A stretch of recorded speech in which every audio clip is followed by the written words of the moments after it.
Olá, todos e todas, sejam bem-vindos. Hoje, domingo 9 de fevereiro, eu venho até aqui para poder, primeiramente, trazer a notícia e depois fazer uma reflexão sobre a morte do miliciano Adriano Nóbrega. O miliciano Adriano Nóbrega, como muitos de vocês já têm conhecimento, ele foi um miliciano que há-se uma forte suspeita pelo Ministério Público Federal do Rio de Janeiro, né, e também pela Polícia do Rio de Janeiro, uma forte suspeita de ser o principal envolvido no assassinato da Marielle Franco, né? Acontece que o Adriano Nóbrega, ele se encontrava foragido, né, da polícia, e agora, hoje pela manhã, no domingo, ele foi encontrado num sítio. Essa é a notícia que a gente sabe, né? Que ele foi encontrado num sítio que diz que na Bahia, né? No estado da Bahia. E que com a chegada da polícia, ele reagiu, né? Ele reagiu com tiros, e por isso houve trocas de tiro entre a polícia e ele acabou sendo atingido e, segundo a notícia, posteriormente, ele foi acolheram ele e levaram para o hospital e ele veio a falecer. E é bom que a gente saiba assim a grande ligação do Adriano Nóbrega com o Flávio Bolsonaro. Então, o que acontece?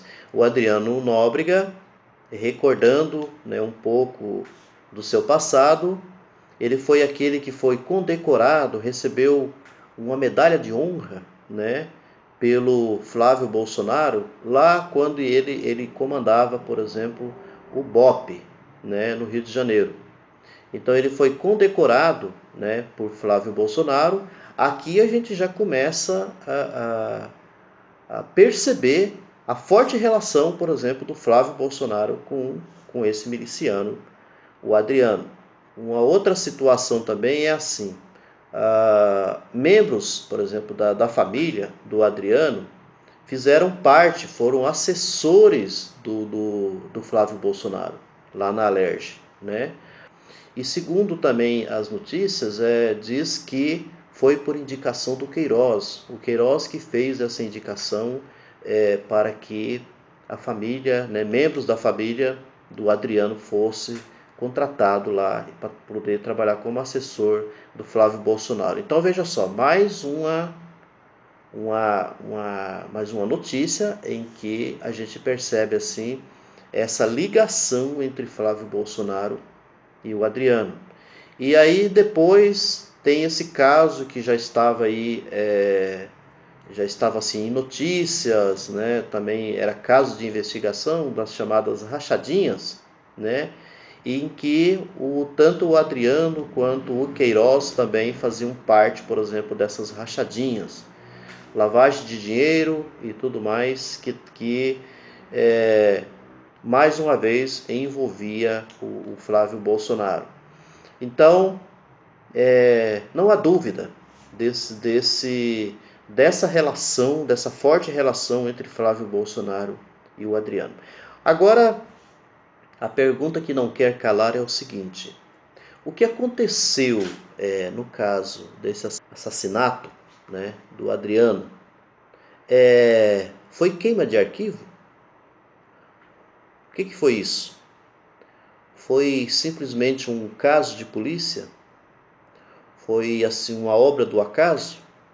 Que de repente a polícia estava em busca e troca de tiros e tudo mais, né, com toda a justificativa que se pode ter.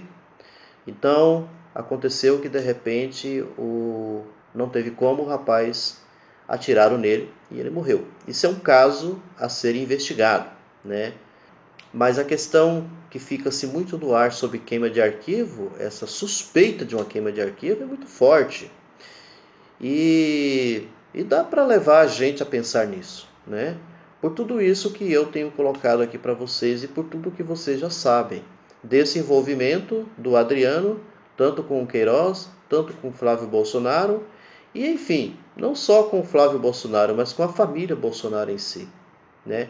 Então fica-se muito evidente, muito claro a proximidade, né, que esse Adriano tinha com a família Bolsonaro.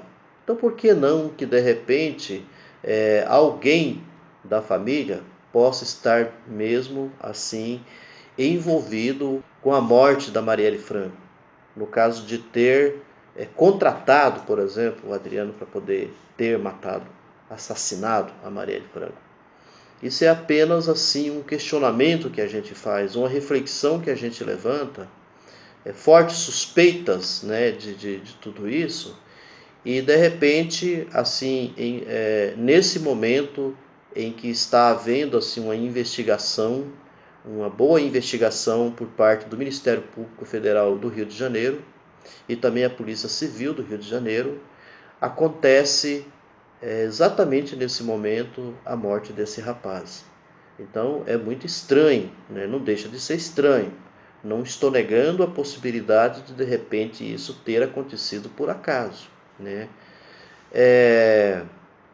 Uma outra questão também que é bom a gente levar em consideração é assim: o papel da Polícia Federal. Cadê a Polícia Federal, né? Cadê as operações, as investigações mais sérias, mais contundentes, por exemplo, da Polícia Federal, para poder desvendar, né, esse crime da Marielle, né, que é cometido contra a Marielle Franco? E, assim, o mesmo trato que a Polícia Federal tinha, o mesmo trato que eu quero dizer assim, as mesmas atitudes, o mesmo trabalho que foi feito pela Polícia Federal contra, né, contra Lula, contra Dilma, contra políticos ligados ao PT, né? A maioria de vocês sabem disso. Lula foi o que mais sofreu durante até o que aconteceu a sua prisão. Todo aquele poder assim de investigativo da Polícia Federal parece ter assim meio que quase que abafado, né? Paralisado, né? Porque você não ouve nem falar da Polícia Federal. Você não vê assim nenhuma declaração, por exemplo, do Sérgio Moro em relação a todos esses casos que acontecem. O que a gente percebe é mais assim um Moro defendendo, cobrindo, né, a família Bolsonaro. Basta a gente lembrar, por exemplo, da notícia que foi dada, inclusive, pela Polícia Federal, quando da investigação sobre o Flávio Bolsonaro, de que não tinha nada, de que não havia nada, nem a respeito da questão das rachadinhas, e nada disso a gente não tem assim uma coisa mais contundente, mais firme, mais forte, provinda, por exemplo, do Moro, né? Aí no caso o Moro que comanda a Polícia Federal. Então a gente vê assim uma Polícia Federal que se eximiu, né? Que ficou assim escondidinha, quietinha, né? E que continua quietinha, né? Diante de todos esses crimes que está assim saltando aos nossos olhos. Tá certo? Então eu trouxe aqui para vocês mais assim no sentido de fazermos uma reflexão a esse respeito e de percebermos que cada vez mais que vai chegando mais perto de se desvendar, né, quem matou a Marielle ou quem mandou matar a Marielle, alguma coisa acontece. E acontece de forma assim para poder defender a família Bolsonaro, né? Os filhos, o pai, os filhos e os milicianos, né? Ainda tem o caso do Queiroz, que como sempre o Queiroz está sumido, né? Aonde está o Queiroz? É isso aí, até uma próxima vez. Obrigado pela atenção de vocês. Peço que quem não se inscreveu, se inscreva. Até uma próxima vez.